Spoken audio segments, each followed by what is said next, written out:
This episode of Wild Florida is brought to you by the Charlotte Harbor Environmental Center. Today we take a little road trip to find one of the rarest birds in Florida. I just found our flamingo.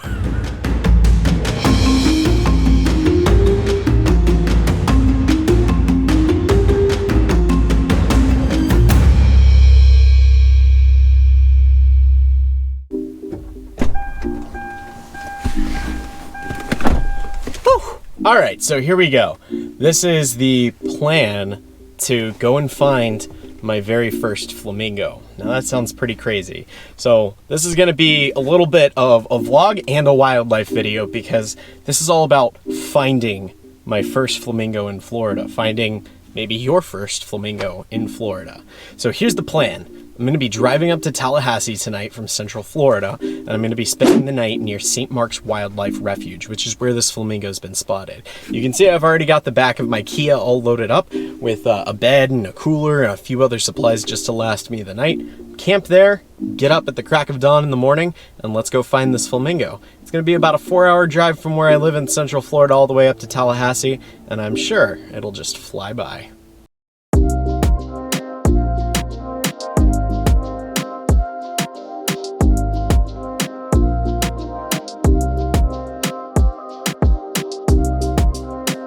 So, I've made it to a small town just outside Tallahassee, and it's going to be here that I'm going to be spending the night so I can get up at the crack of dawn in the morning and find this flamingo.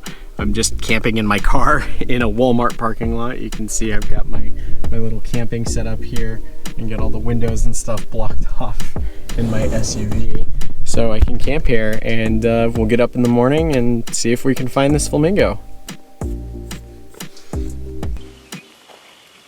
Welcome to the St. Mark's Wildlife Refuge near Tallahassee, Florida.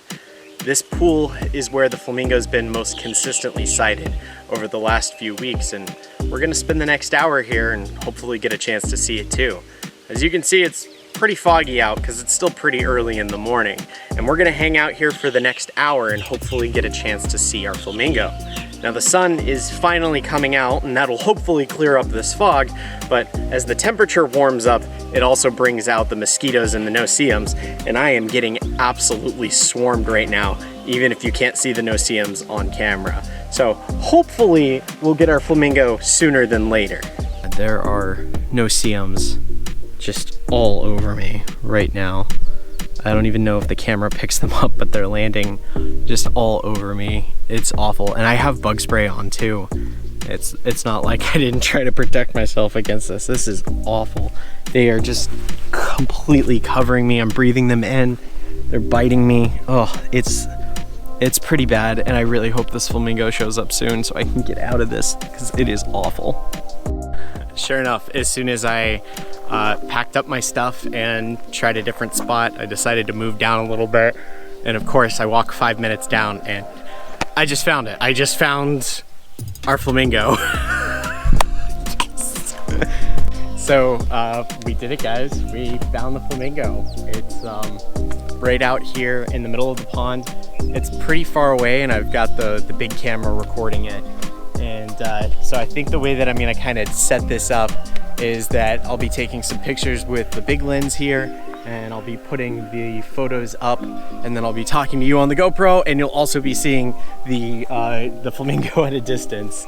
Now this is an American flamingo, and American flamingos are found throughout the northern half of South America, all throughout the Caribbean, and a few places in Mexico, as well as the Everglades and Florida Bay. And that's where it's thought that flamingos are normally found. But we're in the Panhandle up by Tallahassee. We're pretty far north out of this animal's range. And that's because this flamingo has somewhat of a special story.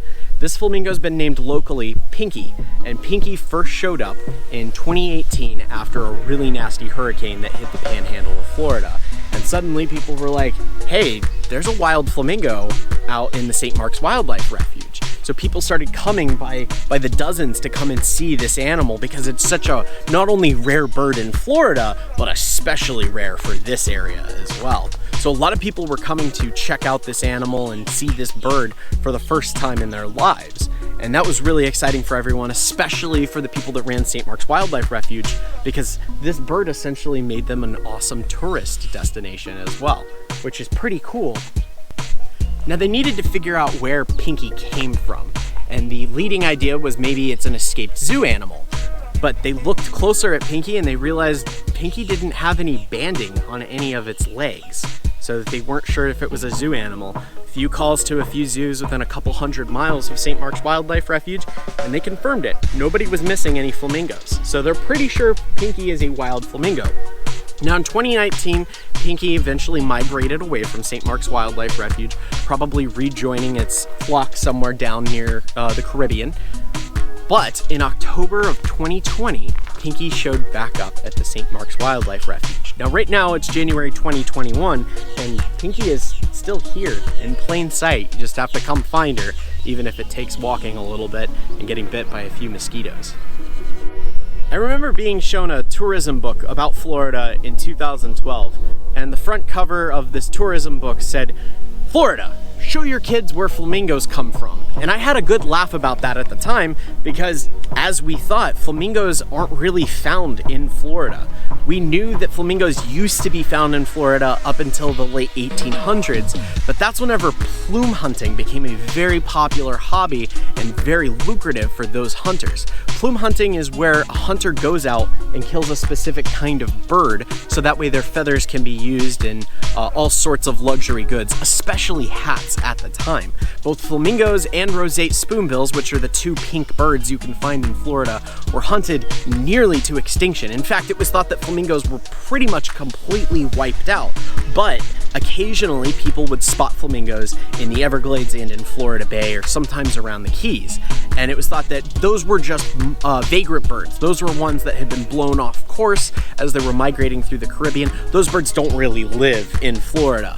But until they tagged a flamingo named Conky down in the Florida Keys, they found that this flamingo stayed year-round in Florida Bay, making it a native flamingo.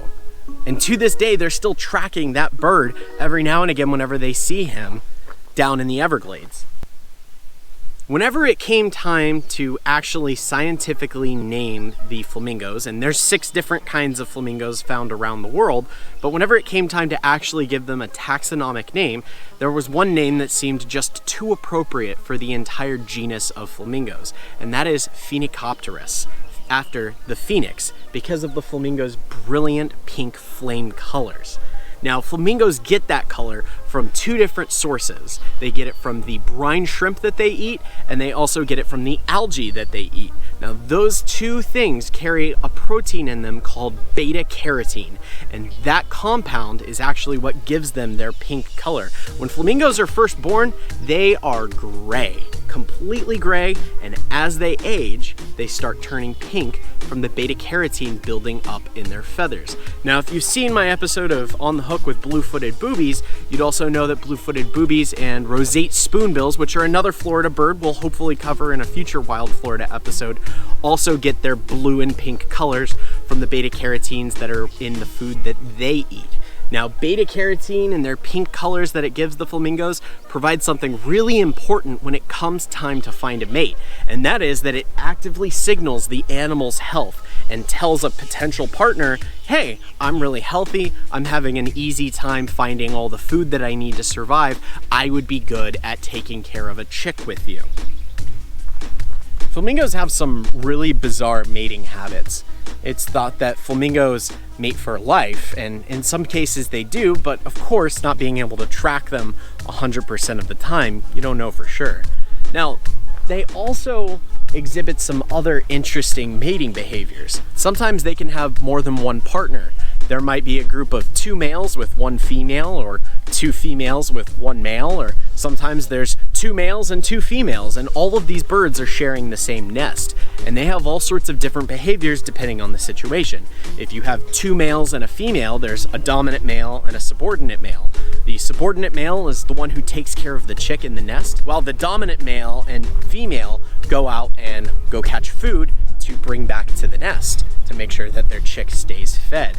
If there's 2 females and 1 male, there is a dominant female and a subordinate female. Now both of them will try to lay an egg in the nest, and whichever one can destroy the other's egg first is the egg that gets to survive, and then they all take turns raising that chick.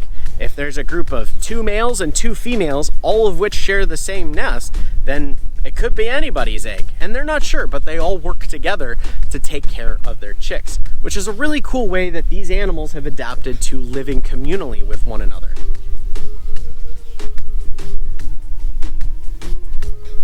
When it comes to building their nests, flamingos like big, flat, muddy areas, and they'll build their nests out of mud, raising them up out of the ground a little bit, just making them out of mud, and that helps keep the chick a little bit cooler so they don't overheat when they're still in the egg or whenever they finally hatch out.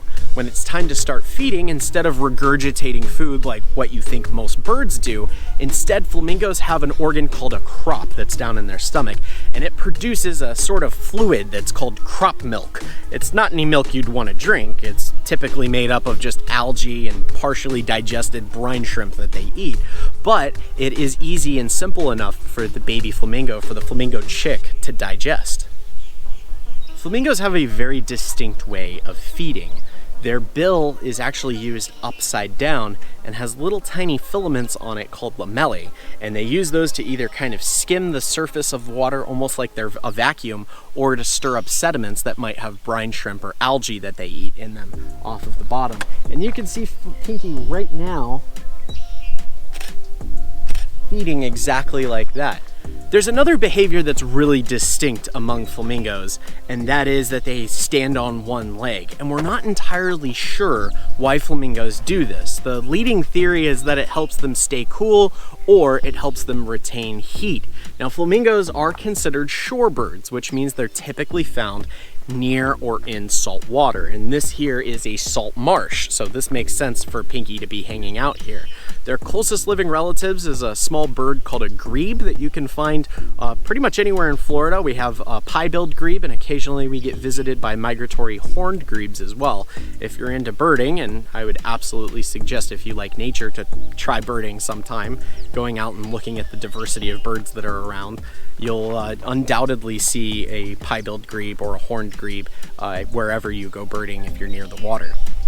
Now, these are largely migratory birds, and it's thought that flamingos are just visiting Florida, but we're starting to see more and more that they're inhabiting more and more different areas. We're finally seeing flamingos coming back to Florida after being historically present, and it's taken about 150 years for these animals to start making their way back into different areas.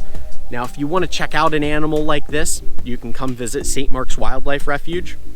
You do have to hike a little bit, but there's tons of other wildlife out here. Bobcats, there's a deer that I saw swimming out in the pond while I was looking for the flamingo, and so many different bird species. There's some ducks hanging out with the flamingo right now. It's so cool. Now, if you want to actually see a flamingo for yourself, assuming that Pinky is no longer within the St. Mark's Wildlife Refuge, your best chance is to see them down in the Everglades, Florida Bay if you have a boat, or down around the Florida Keys, assuming that you're in Florida. If you're able to go to the Bahamas or Cuba or the Yucatan Peninsula of Mexico or even a few spots in South America, you'd have a very likely chance of seeing American flamingos there as well. So, I'm Zack Attack. This is the American flamingo, and thanks for checking out what makes Florida so wild.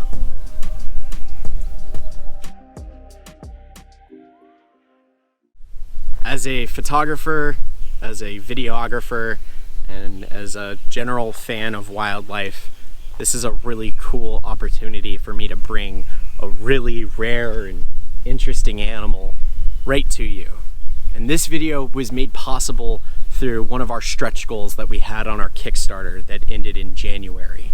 And if it wasn't for the support of my backers, I wouldn't be able to bring this episode of Wild Florida to you.